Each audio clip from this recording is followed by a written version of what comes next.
Hey guys, what's up? This is Casey. This is Coach Tom.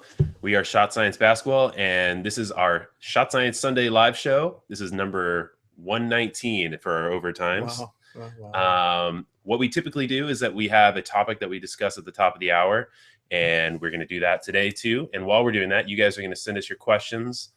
Anything basketball. It can be on shooting, dribbling, passing, defense, how to talk to your coach, conditioning, vertical jump, whatever it is. Send it our way, and we'll do our best to give you an answer from our perspective, coach's perspective, and kind of help you with a little bit of the experience that we have. And make sure you hit us up with those questions either on Twitter, where we are at Shot Science. You can send them to us on Facebook, Google+, here in the stream, on the Q&A app, on our Google+ Hangout, or in the chat of the YouTube video that you may be watching this on. So send those questions our way. And then we'll jump into our topic. Just want to remind you guys that this is our live show. This is not a regular Shot Science short video. This is a longer form video. So we're going to be here for an hour talking about our topic and then jumping into questions. Okay, so just know that off the top. So our topic for today is about having confidence, because we get questions from you guys all the time asking, how do I develop confidence? Where does it come from?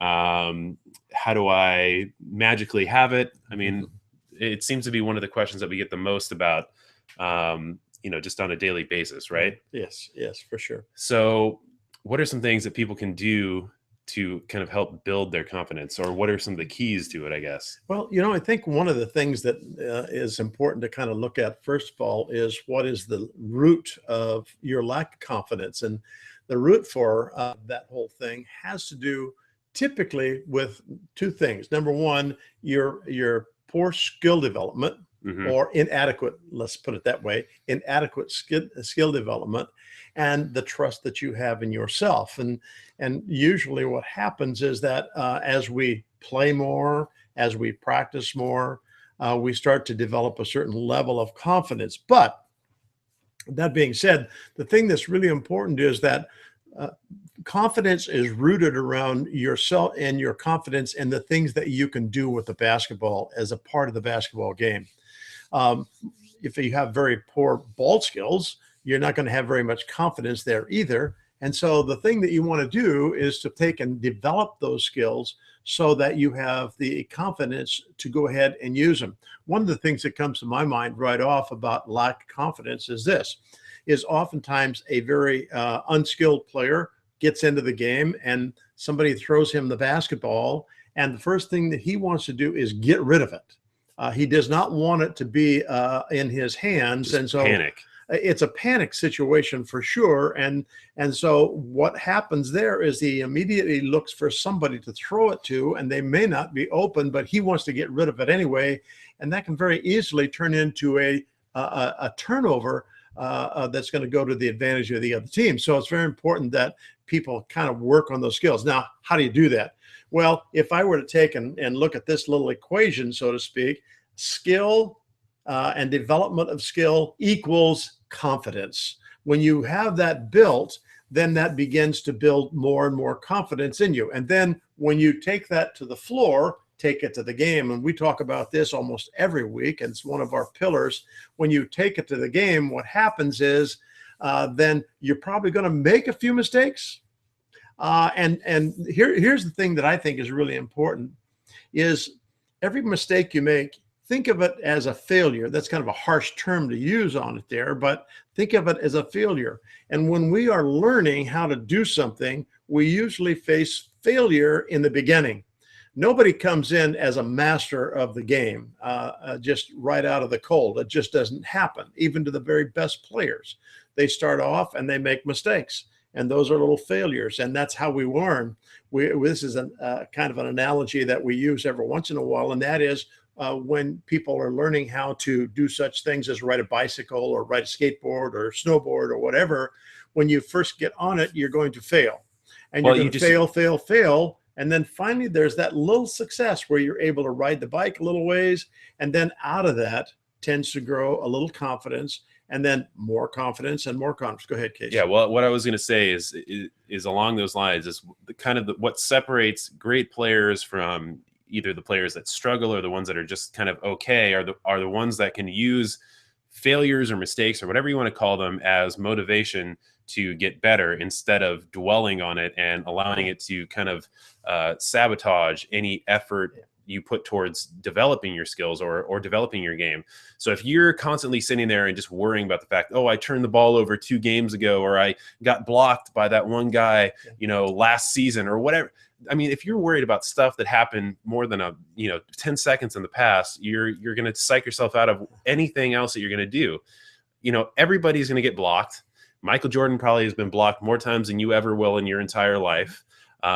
Everybody's going to miss a shot. Ray Allen's missed more shots than you will ever miss in your life. Same thing with Steph Curry. There's people like Steve Nash, who's never dunked in an NBA game. You may never dunk in a game. I mean, these are people at the top of the list that have done all these things that you worried about all the time. Get over it is the one thing that I always say. Yeah. Because people are such kind of, they're so emotional about these things that really don't have that much of an impact on you in the long run. Use them for a positive instead of the negative. Right. Well, it's my feeling, after being around this for a long time, that the ego is involved with this, particularly with guys. The ego is one of the things that is really difficult for us, because we don't want to look bad amongst our peers, other players. We don't want to look bad in front of our girlfriends or our teachers or whatever, our parents. And so we have this kind of a feeling that, if we do something and we do it wrong, then everybody's going to dislike us. Everybody's going to think that we're terrible. But the thing that you have to keep in mind is this, is that when you're doing all of this stuff, and this is anybody, you have to learn how to do it first. And once you have learned it, then you're probably not going to have as many mistakes or errors. And that's just the way it is in doing most everything. So one of the things that's really key is to development of your confidence is don't have a long memory, have a really short memory. And by that, I mean, let's say you threw the ball away. Well, you didn't mean to do that. Okay, I've forgotten about that one. I'm not going to worry about that anymore. It's past history. And when you do that, then you don't have all of this kind of piling up on you. One of the things that I see right away when I watch young players play particularly is this. I can tell just pretty much the first time they touch the basketball where their confidence level is. If they grab the ball and it's a hot potato, I want to get rid of it. I don't want it in my hands. I don't want to take a shot. I want to dribble. I just want to get rid of it. And usually what happens, they are such a panic to get rid of the basketball, they oftentimes will throw a poor pass that somebody else maybe can deflect or steal, and they're off to the other end. And so the one thing that's really important is don't figure that ball is a hot potato. Take it, take care of it, protect it until you can make a pass to somebody that you feel very confident about. And the same thing is regarding shooting as well. Some people are really reluctant. They don't have the confidence to shoot the basketball because they think they're going to miss. Well, you think that nobody else misses? Somebody wrote me a note this afternoon and they wanted to know, was it ever possible for somebody to shoot 100% on their threes in games? No, it ain't going to happen. And if you're worried about that beforehand, you're definitely not going to. Yeah, you're not going to. And so the one thing that you need to really keep in mind is the fact that there's a process for you developing confidence in your play, and it's all centered around development of your basketball skills. As your basketball skills improve, then your confidence in yourself and what you can do improves. Yeah. And the more success you have, the better. Now, one of the things that we haven't really talked about, and that's overconfidence. Some players kind of go through that overconfidence, and that can be as disabling sometimes as lack of confidence. Overconfidence can make you make bad decisions about when to pass, when to shoot, and a lot of things like that. So it's all kind of a complex thing that you need to make just really simple. Here are my thoughts on it. I think that when I organize it, I think about it in the realm of the physical aspects of it and the mental aspects of it. The physical aspects of it come down to actual skill development. Yeah. So putting the work in and actually having your skills be there when you step it on the floor. And, you have to put the work into it to do that. It's not just something where you want to have those skills and then you're able to, execute when you get out there. If you want your skills to be present, you need to invest in the time to make it happen. And, you know, people worry about execution and they panic and they do all these things. Well, that's because your skills aren't there. If your skills are where they need to be, you will have confidence. Right. You'll have more confidence, certainly. Well, you'll have confidence in your skills, so you'll have confidence in your abilities. Right. So, and then the other aspect of it is the mental aspects of it. And I think that comes from kind of removing the emotional baggage of mistakes and stuff like that, so that when you shoot a shot and you miss, it's not going to infect you for the rest of the game on all the next shots that you have. And I think it's very important for players to focus on the present. Don't dwell on the past. Don't worry about the future. Play in the present. You're going to eventually get blocked. Yeah. You're going to eventually have the ball stolen from you. You're going to eventually foul somebody in a stupid situation. You're going to have the coach take you out of the game. You're going to dribble the ball off your foot. Absolutely. You're going to, you know, I don't know. Throw bad passes. Throw a bad pass. There's lots of things that can happen. Yeah. All these things happen to everybody. Nobody is immune. The best players of all time, they have done all those things, like I said, probably more times than you ever will. Yeah. So you just, part of it is the mental aspect of just get over it. Yeah. I see so many people that just get so caught up on, they missed a shot, you know, in the first quarter and it's still affecting them in the third quarter, fourth quarter. It's like, what are you doing? Yeah. Get over it. And so you have to flip that mental switch in your brain where you say, okay, I'm not going to worry about that. And if anything, you're going to use those things to motivate you to do better. You know, and every time you put a shot up, you know that it's going to go in, regardless of what happens before or after. You know it's going to go in.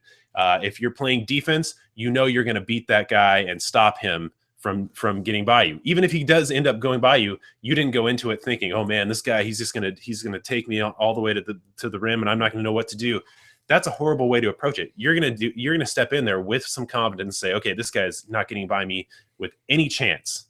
And so you have to go into it with kind of this confidence where, you know, it's almost like a fake it till you make it situation. Yeah, right. So you have to go in there with that. And that's a switch that you flip in your own brain. Nobody can tell you how to do it. Nobody can teach you how to do it. That's just something that you have to figure out yourself. Right? Yep, absolutely. So I think that it's important to have those physical aspects of confidence, but also have the mental aspects.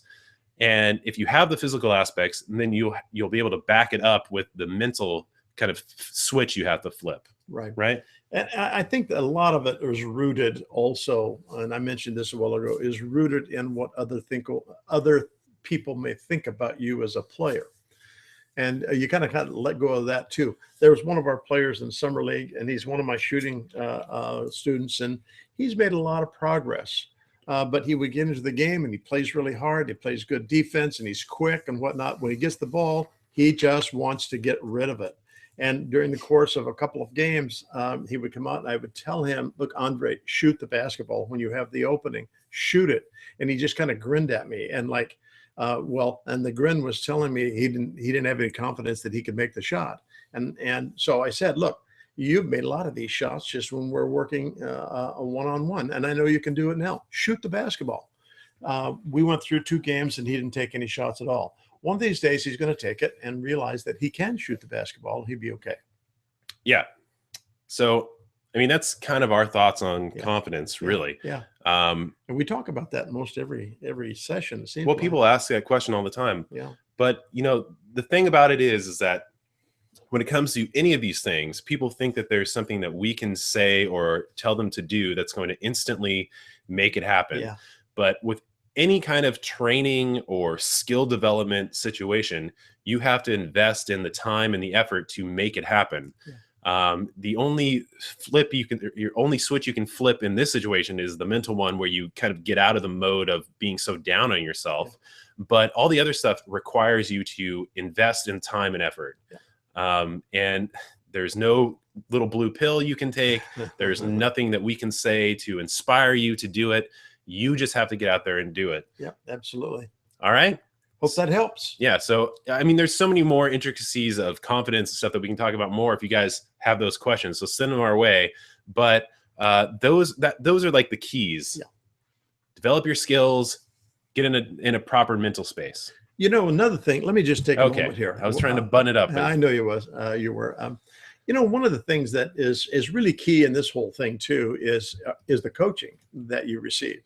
Uh, some coaches, I think, probably are a little harder on players, maybe that are in that lack of confidence mode. And what they can do is really help them. And how do you help them? You encourage. You never get all over their case if they do something wrong. One of the things that's important is that coaches or players look up to the coaches for the most part, and they like to have praise from that person, and they'll accept criticism from that person as long as it's not too personal.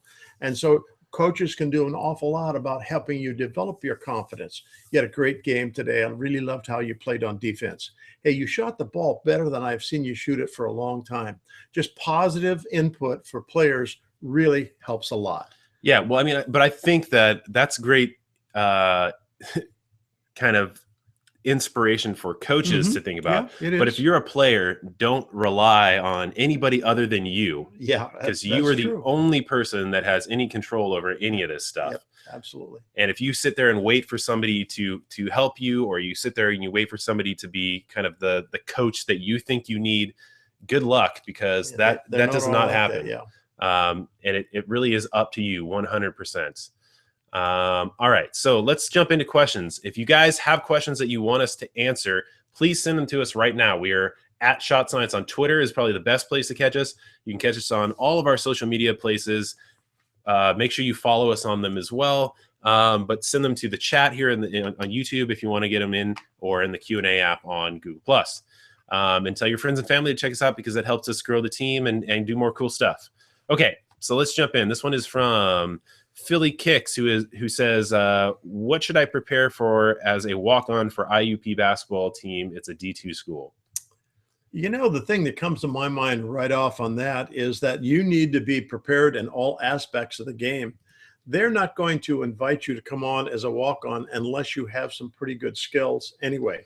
And sometimes there are what they call preferred walk-ons, and those are the ones that they don't have room maybe for them on the team that particular year, or they don't have room on the team for them to play that particular. And so they're called preferred walk-ons, and they come on and they're already pretty good players. But as far as what you need to do to prepare for that is try everything.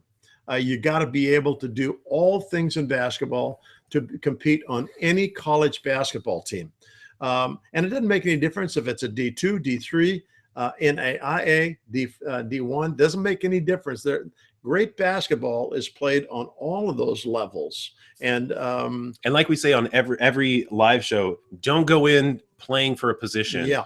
Because you might find yourself in a situation where you're playing third, fourth string, or get cut because you're trying to just go in as the point guard. Right. When as if you show up as a versatile player with all the tools, you could maybe step into the 2 or the 3 or whatever it is, wherever the coach can fit you. I mean, you just want to play. Yes. So don't go in with these preconceived notions of positions that you play, or think that you know exactly what you're all about, because the coach is going to figure that out, where to put the pieces and where you might fit in on the team.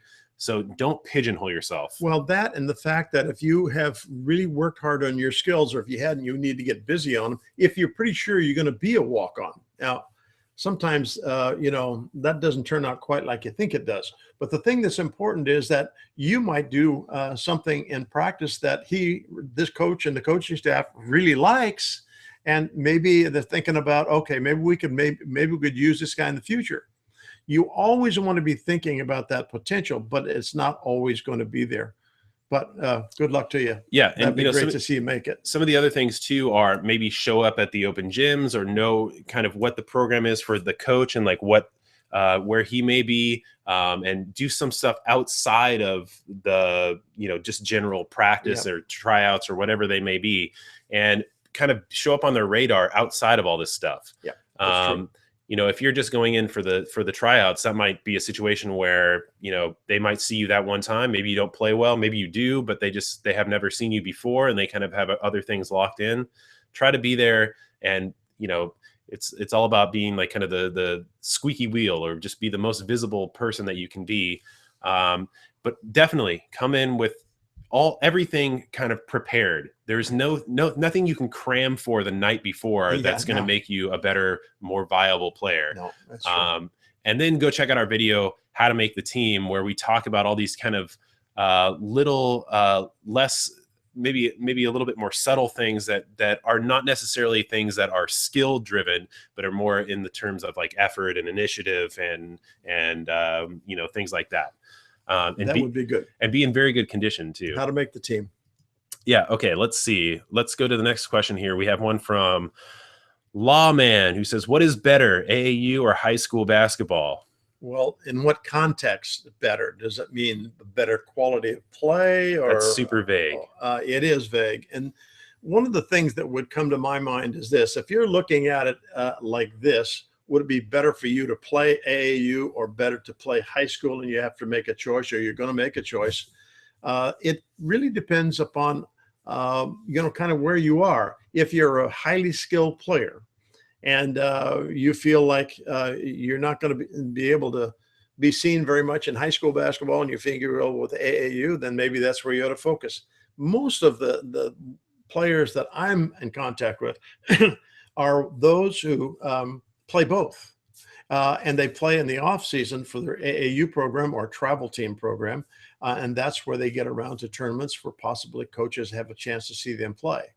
And that's where most of the recruiting takes place in college basketball these days too, is, you might be a really good high school player and nobody knows about you unless you're involved in some kind of a travel team. But there's a lot of pitfalls that you have to be very careful of and cautious of when it comes to traveling teams and AAU teams and things like that, because a lot of them are kind of factories for coaches to kind of put players through programs and play a bunch of games and stuff like that and get sponsorships. So you need to really do your due diligence and research all of these teams and kind of what they're all about before you join up and play with them. And kind of weighing AAU against high school basketball doesn't really make much sense because they're both different kind of situations and scenarios, and what you're trying to get out of them will probably be different no matter who the person is.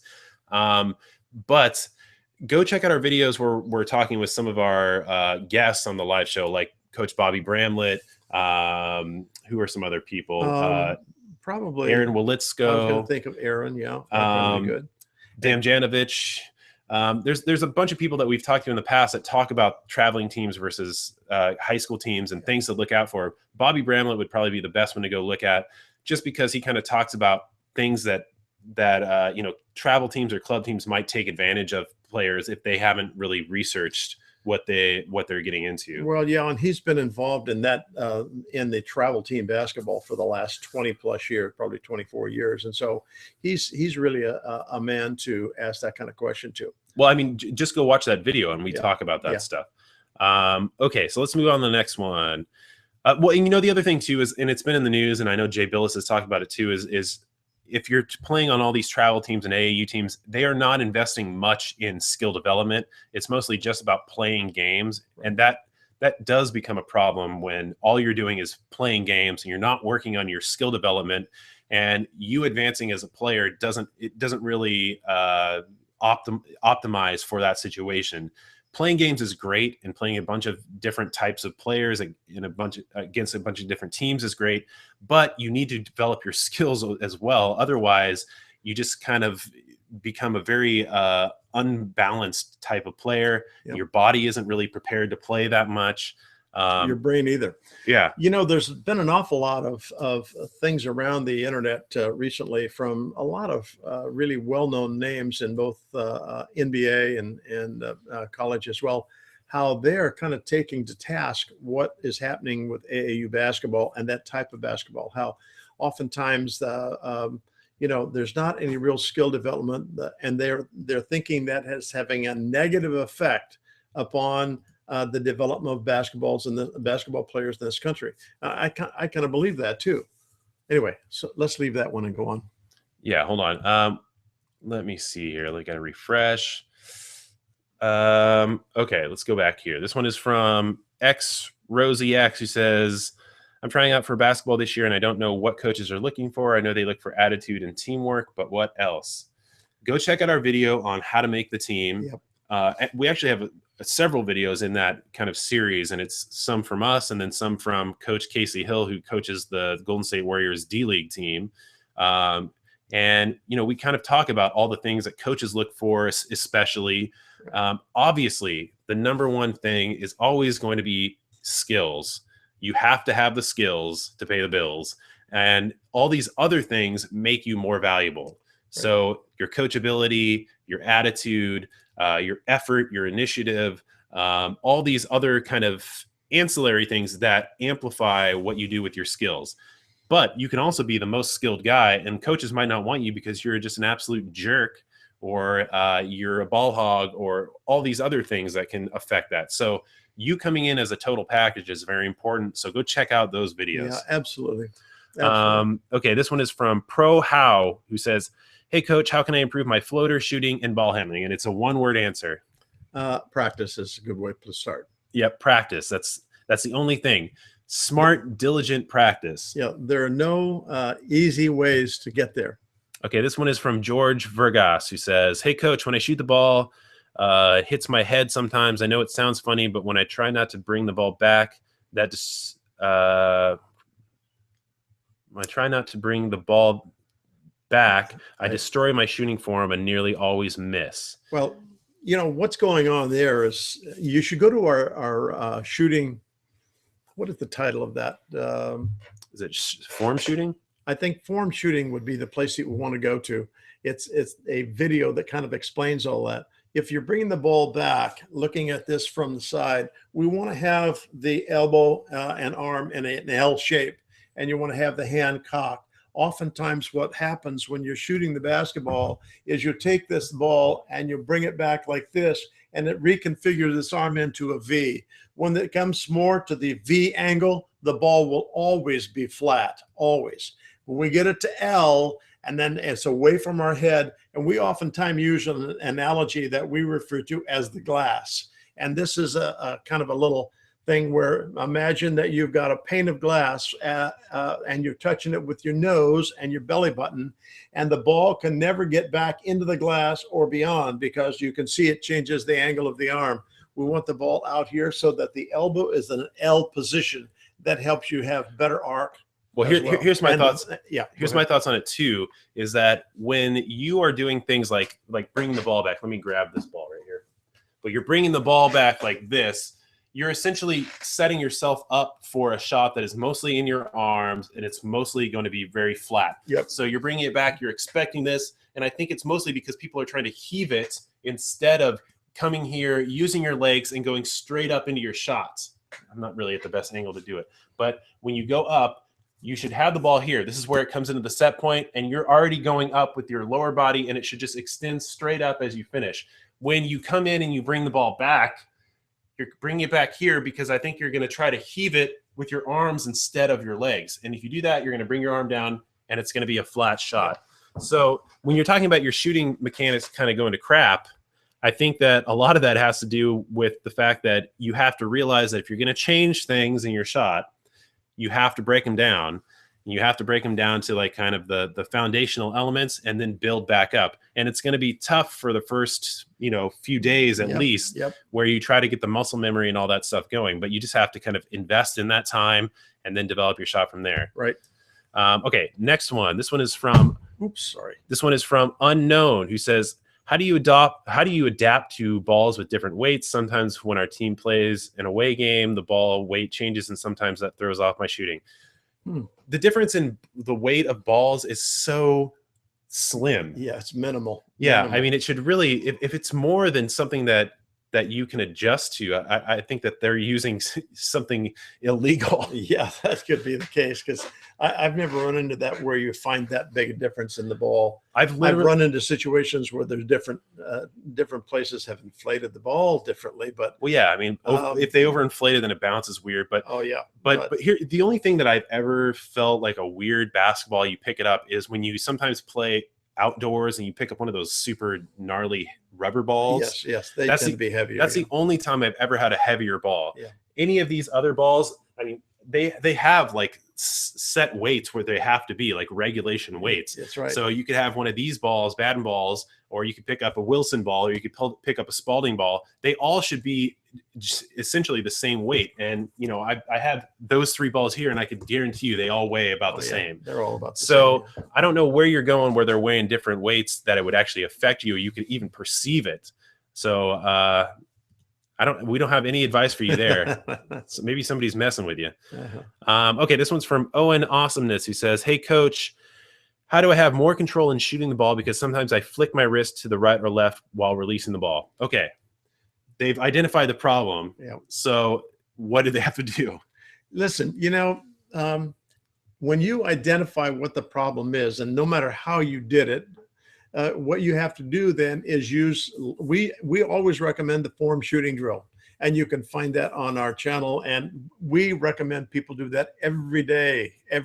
And what you do is you work on those fingers coming straight through every day. This little flicking of the wrist to the outside is called pronation. Pronation, and to the inside is called supination. And what you really want is what is known as flexion.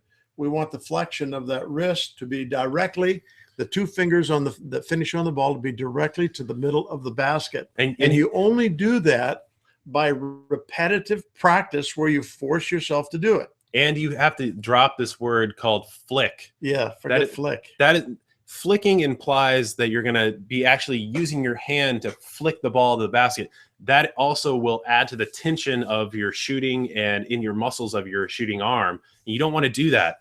You want to make sure that you are just flopping your wrist over. It should be a very relaxed flop finish. And if you watch any really super slow motion basketball, you can see when the guy releases the shot, it's just a very floppy release. If you're flicking, I can feel the tension in my arm right there, and that's going to be added to the ball, and you're not going to be nearly as accurate. But if you flop, you should be completely tension-free in your upper body. Well, and your wrist is going to be soft as well, relaxed. Well, yeah. You can check out our video on the flop finish there. That probably will help you understand that a little more completely of what we think. Okay, let's see. Christian McDonald says, how to avoid getting blocked. If you're getting blocked, you're not open for the shot. You know, and one of the things that is so important in basketball is understanding whether you have a shot or not. And in fact, we have a video, what is a good shot? And we talk in there about the fact that you have to learn to recognize when that person is guarding you, when they're able to get a hand on the ball. And if you're getting blocked, there's not a shot there. I mean, it's that simple.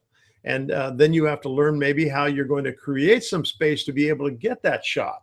But if you're being blocked, there's not a shot. Yeah, if you're getting blocked, it's not a good shot. Nope.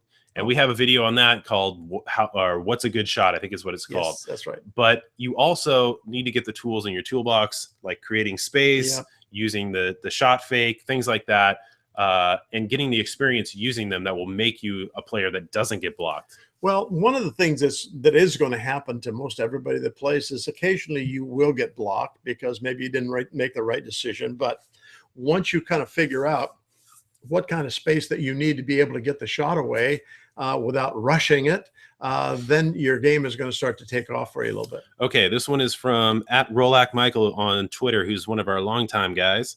He says, how to be a great NBA player. I'm already a great AAU player in good high school. Need some advice about going to the pros. Well, I think that's a great goal to have. Yes, it is. But it's a very overwhelming, large goal. You have to incrementally get there.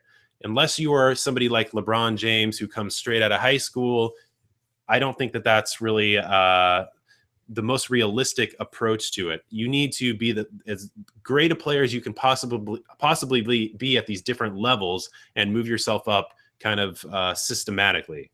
Right? Yeah. You know, there's so many things that kind of come into playing pro basketball. You know, not very many guys get in there who are not really pretty athletic. And not many guys get in there that are not really big. They're big, they're athletic, they're strong physically, and most of them have pretty good skills. They might have really poor shooting skills, but maybe they got ball skills, they can rebound, whatnot. It's really hard to give you any kind of a clue as to what you can do, well, except, as Casey says, set yourself some goals that you want to achieve and work for those, and see where that's all going to take you. Yeah, I think you're right on. There are some very harsh realities about who is an NBA player and who is Yeah, not. yeah, true. And the reality of it is that 99% of those guys are just, or I would even say just 100% of those guys are just physical freaks of nature. Yeah, They are super strong, super fast, typically very tall. Typically, they have proportions that are not normal for people. I think I talked about this one time before where I was talking about me as a person. I'm 6'2", which is generally fairly tall for a regular person. And when I put my arms out and you measure my wingspan, it's about 6'3", 6'4". So I'm almost have this. My wingspan is just about the same as my height. But if you take somebody like Anthony Davis, who is 6'11", I think he's 6'11". Yeah. He has like a wingspan that is like 7'6" or 7'7". Yeah. And if you look at the proportions of that, his body is just freakishly out of proportion to mine, which is pretty close to what a normal proportion would be. My wingspan is almost essentially what my height is, but his wingspan is so much greater than his height. So somebody like that, not only is he taller, his reach is ridiculously more than you would expect it to be. And most people aren't built that way. And on top of that, he can jump higher than most everybody out there as well. And on top of that, he's also faster and quicker than most everybody out there. So you have a real uphill battle when you're talking about what an NBA body is. That's not to say that people that are shorter, slower, and don't have those proportions can't get there, but they have different attributes that make them able to play at that level. Sure. So somebody like we always talk about the shortest player of all time, Muggsy Bogues, but let's talk about somebody like Steve Nash. Steve Nash is also a freak of athleticism. He is very crafty. He is very he has acceleration and deceleration gifts that most people don't have. Yeah. He's able to change directions and change speeds, things like that help him. But also, he has invested so much in his skills that it helps supersede any kind of disadvantage he might have in terms of height and speed and all that stuff and reach. And that's what, if you maybe are not the NBA type body, you really have to invest in your skills and your abilities and your conditioning. And that's kind of where that difference is made up. Yep. And it's a very huge gap. Yeah. And I will also say another harsh reality of an NBA player is that there are so many guys that could play in the NBA that will never play 1 second of an NBA game. And these are guys with the bodies, with the abilities. Maybe they just don't have the attitudes. Maybe they aren't lucky in where they came up in life. I mean, there's so many things that factor into becoming an NBA player, and luck is definitely a huge part of it. Being in the right place at the right time, with the right coach on the right team, in front of the right people. I mean, yeah, that's really true, Casey. One of the things, too, that came to mind was listening to Casey talk there is the fact that this year at the NBA drafts, there were some guys there that were really disappointed because they thought that they would be selected. And the guys that come out of nowhere, like Kristaps Porzingis or whatever. Yeah. And there were several guys that were kind of unknowns that were taken before some of these guys that thought they should go and be selected. And so, that's a tough one. And I don't know how I think the bottom line is that you just need to invest as much as you are willing to invest in skill development and conditioning and things like that. Sure. And then work progressively up and, do as best as you can and where you are. So you're in high school now, be the best high school player you can be and work on, getting to the next level, which is playing college. Then if you get there, work on whatever the next level there might be. Maybe it's playing overseas. Maybe it's playing in the D League. Maybe it's playing in the NBA. Who knows? Maybe it's not playing at all. Yeah. But you need to work yourself up progressively. And you need to be aware of these harsh realities. Yeah. And don't be overwhelmed by all that stuff. Maybe it'll help motivate you. Well, and the other thing that I think is probably going to become apparent, you're going to reach a point where you kind of know that you've got an opportunity, or that it's out of the question. You'll get to that point at some point in your career. Okay, so let's move on. Right. Let's see. This one is from Tata Wasi, who says, "Do you need to have a high arc to shoot a basketball?" It really helps an awful lot if you have a higher arc. One of the things, if you go to our videos and you check out the one get the perfect arc is I think the name of it, and it explains why that is so important. If you shoot a basketball that is relatively flat in its arc, you're shooting at a target that's not very big. The inside of a basketball rim, if we're looking right down on top of it, is 18 inches in diameter.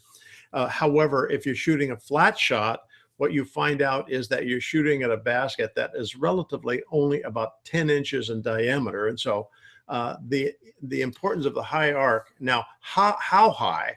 We really teach a 45 to 50 degree arc on the basketball. Now, one of the things is really hard to measure that, and I don't know if you can really effectively do it, but what really helps is if you shoot a basketball that reach the highest at the highest point of the arc that is just about the same height as the top of the backboard, you're looking at about the best angle. And this is something that you should be observing while you're looking at video of yourself. Yep. You should not be watching the ball as it flies through the air. Yeah, absolutely. And one of the ways that you achieve that too is making sure you finish with your elbow above your eyes. Yeah. Because if you finish with it down, you're going to have a flat shot. If you finish with your elbow up above your eyes, you're going to have a much higher arc on your shot. Right. But like you said, you can have too little, you can also have too much, and too little will lead to a major flat brick, and it'll shrink the size that the ball sees of the target. And the higher you get, the more that's going to open up.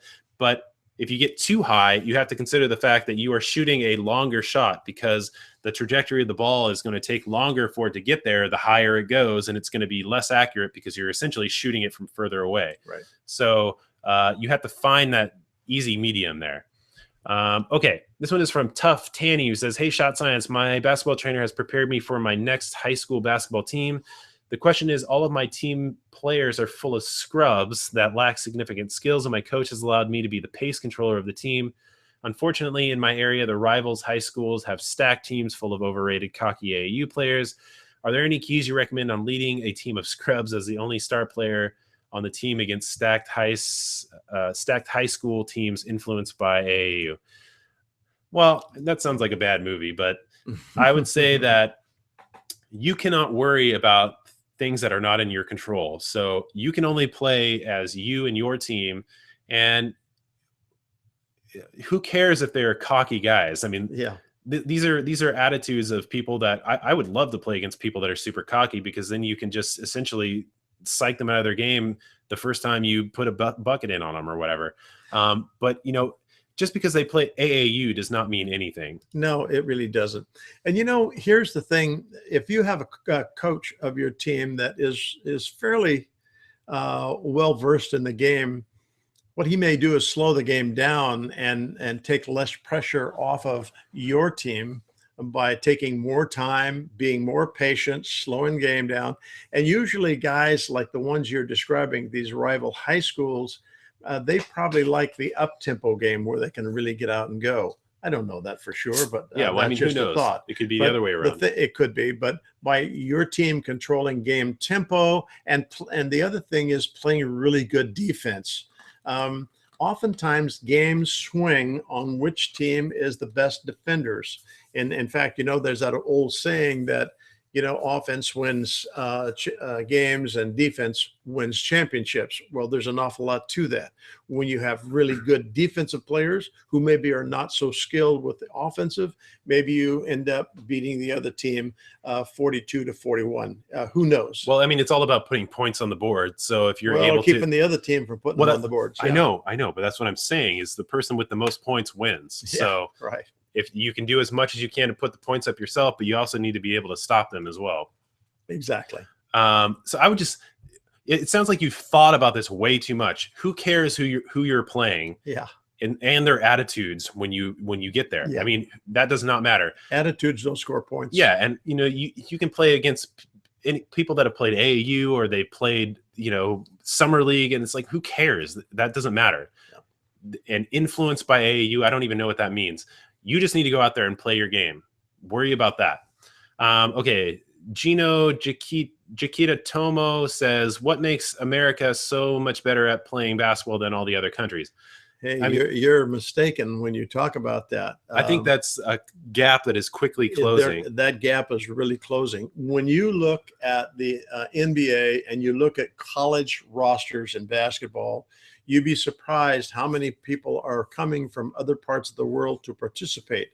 And so the rest of the world is beginning to catch up to American basketball in some relative situations better than the Americans. Well, One and of the the things styles that and the styles from the different places are starting to kind of become one too. Yeah, they are. And one of the things that you find from a lot of the players that come from other parts of the world, particularly European countries, they know how to shoot the basketball.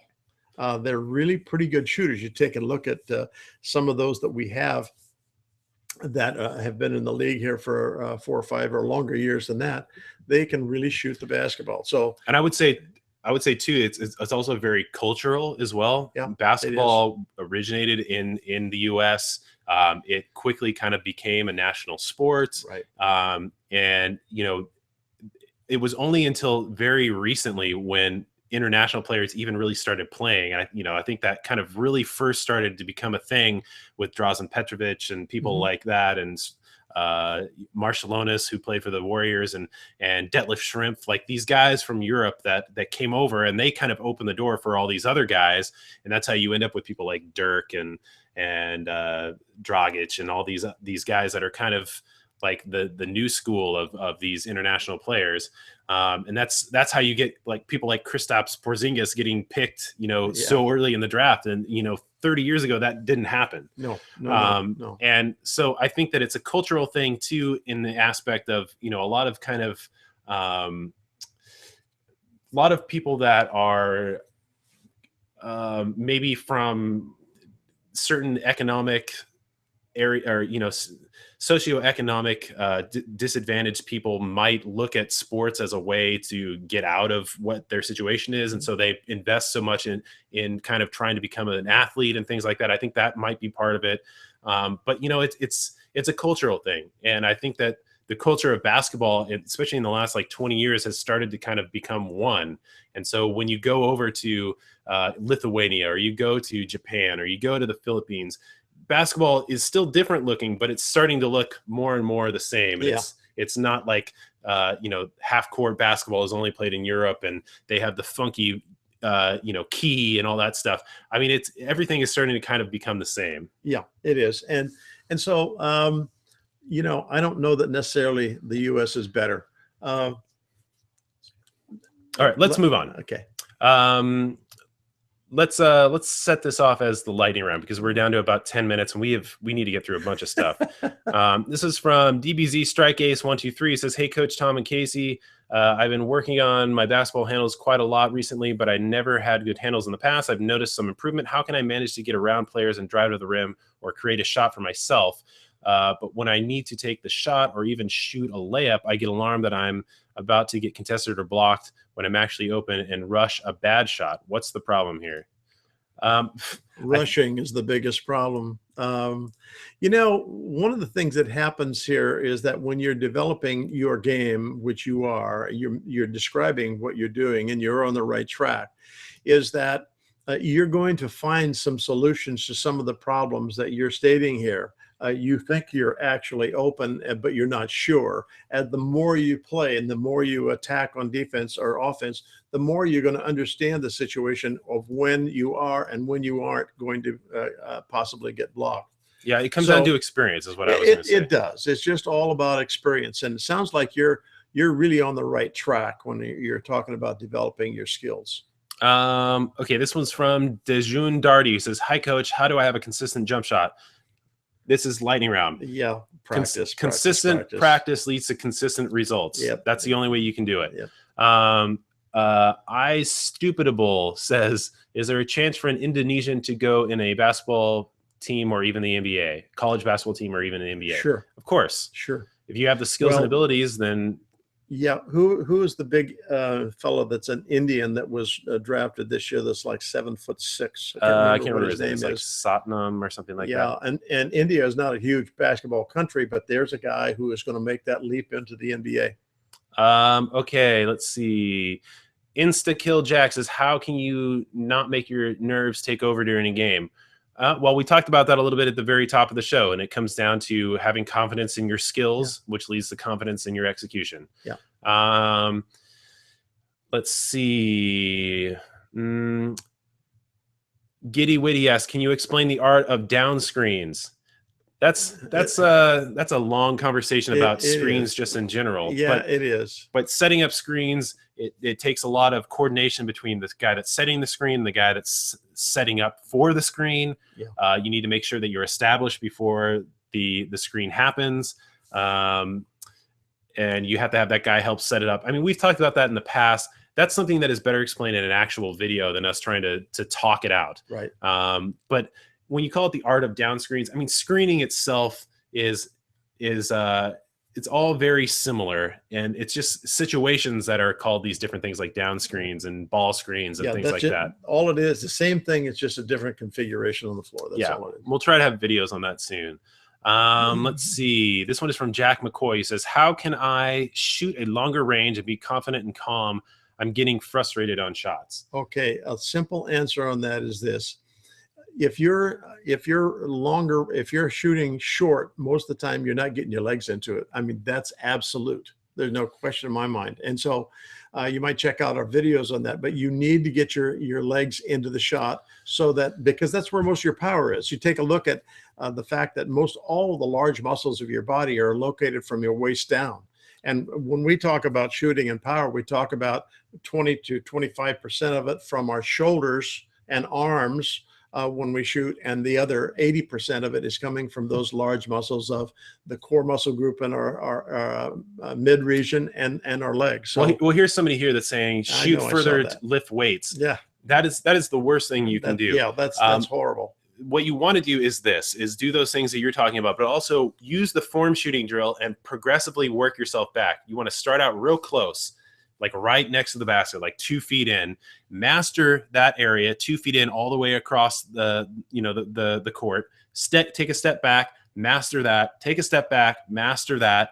And as you master those different spots, and it might take you a while to do that, maybe a week, 2 weeks, 3 weeks, who knows, but master those close areas. And as you move back, you will innervate those muscles, and you will start to use more of your lower chain muscles, like the legs and the core and things like that. Right. And you will get there using the proper mechanics. Instead of shooting real close at those 2 foot shots and then stepping back to 20 feet and trying to have those go, your mechanics break down big time in that. Especially the use of your legs. So progressively move back. We're lightning round. We got to. Okay. Move on. So check out our videos on the form shooting drill. That's what we would say, and how to get your legs into it. Right. Let's see. This one is from MSG, who says, is it possible to get scholarships at any school if you're good enough? Well, if you're good enough, yeah. But the thing is, people get so caught up in getting these athletic scholarships. There is so many more academic scholarships out there that will put you to the schools that you want to go to. So if you are really worried about getting scholarships, I would say focus on your academics, and you will be much more better served than if you focus purely on athletics. Andy Pham is asking, what's the best drill to get a consistent 3-pointer? Got to be the form shooting drill. Yeah, form shooting drill really is great for that. Let's see. Cody Cruz says, I want to play college ball. I made the team last year, but I had a sprained hamstring. So how do you start back up and continue to play at the same level? You just gotta start. After you heal, you get back into the game again. It's that simple. Yeah, I mean, you got to start, and you got to expect that it's going to take a little while for you to get everything to the point where you need to be, and you have to do the work. If your doctor gives you, rehab or physio stuff that you need to do, and you just got to put the work in. Okay, this one's from Bam Trib. He says, greetings from east of Germany. I failed to make the team this year. I've got a full season now to improve. Can you give any advice? How can I spend this season? What do I work on? What do I focus on? And do you have any tips for what to do besides skill development? Thanks for all your videos and keep up the great work. He says, by the way, I can play all positions from 1 to 3, got the skills of 4 to 5, but I'm missing the height for these. 6'1" in 9th grade, and I only failed to make the team because I tried out for one of the best teams in my area. No risk, no fun. Well, we can only give you advice on keep developing your skills, be in great condition. go check out our video on how to make the team. And we talk about all these attributes that you need to have as a person that will kind of help you stand out. And like we said, don't wait to the last minute to work on your skills, because that will not work. Right. The other thing that I would tell you is this, is that if you're not playing with the team, find a place where you can go play basketball. Work on your skills, and then you want to take your games to the court. You got to find a place where you can play, and make that place where they are better than you are, and that will help you develop your skills. This one is from Abdul Wahab Babikar, who says, "Hey, coach, I'm a bit of a personalized question, but I'm sure other non-Americans would be in this situation. I'm 14 years of age and I'm 6 foot. I play forward and I play forward, and basketball is my life. I'm not American and will graduate from school here in the Sudan. How and where can I show off my skills to American colleges so I can obtain a basketball scholarship?" We've talked about this tons in the past, yeah. and our best advice would be for you to go check out our videos with some of these coaches that we've talked to. So Coach Bobby Bramlett, Coach Stamjanovic, Aaron Wolitzko, Coach Ron from up here. Ron Dubois, right? Yeah. Yes. Go check out all those videos. And we talk about how players come from these other areas. And typically it's because they put together video of them playing and sent it to the coaches. Right. You have to do a lot of major groundwork to get it to these coaches. But that's really what you have to do. And not just focus on one person or one coach. Yeah.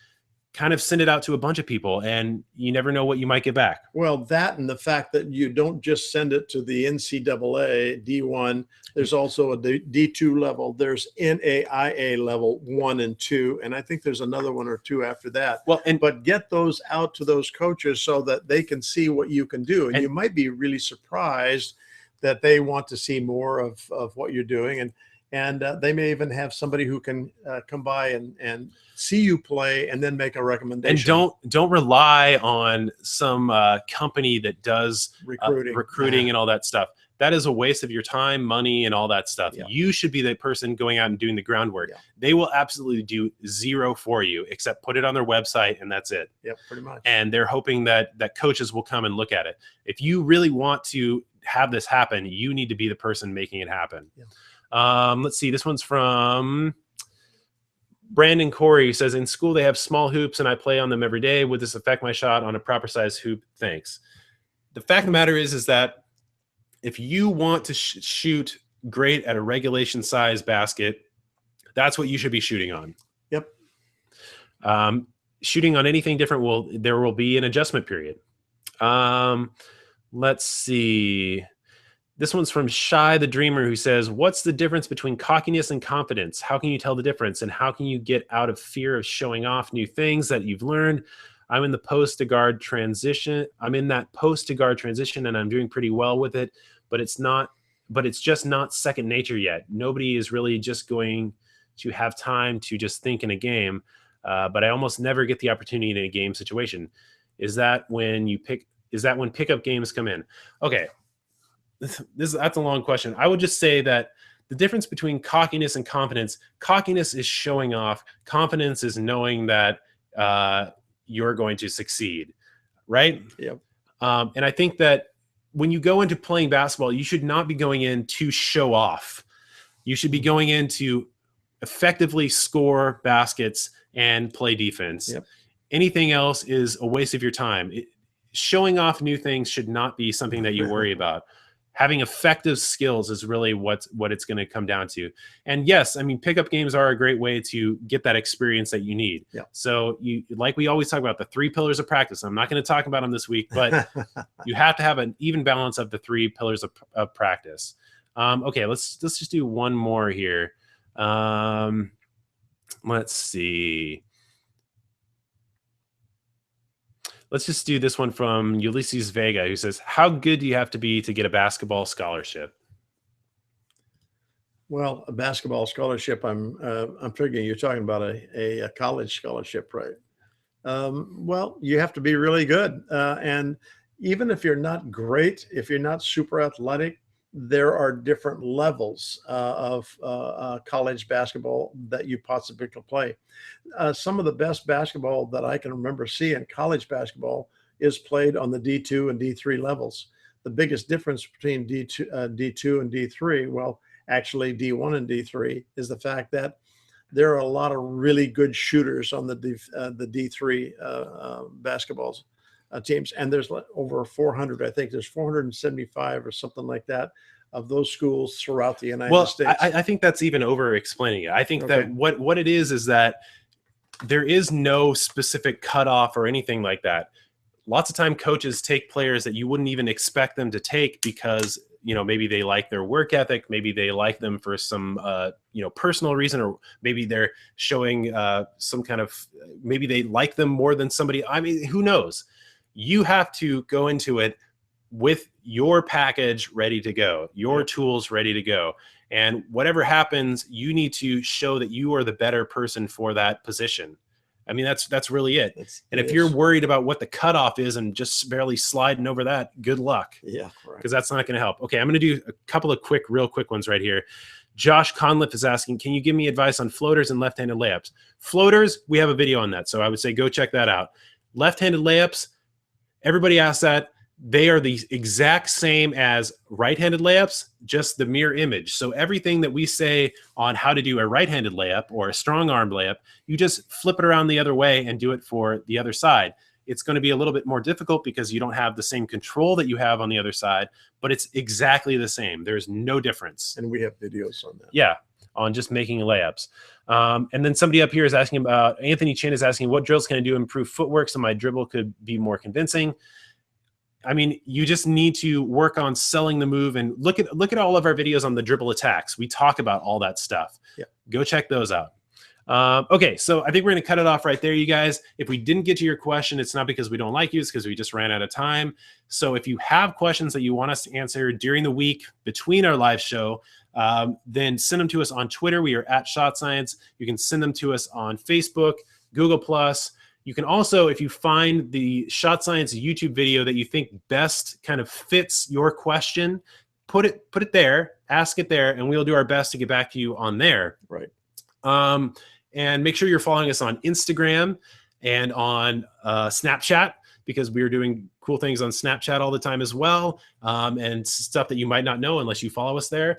And let's see, follow us or find us again next week on Sunday, 1 p.m. Pacific time for another live show, and we'll do the same thing all over again with a new topic. All right? So I think we're going to end it right there, you guys, and thank you for being here. We'll see you next time. Thanks, guys. Bye.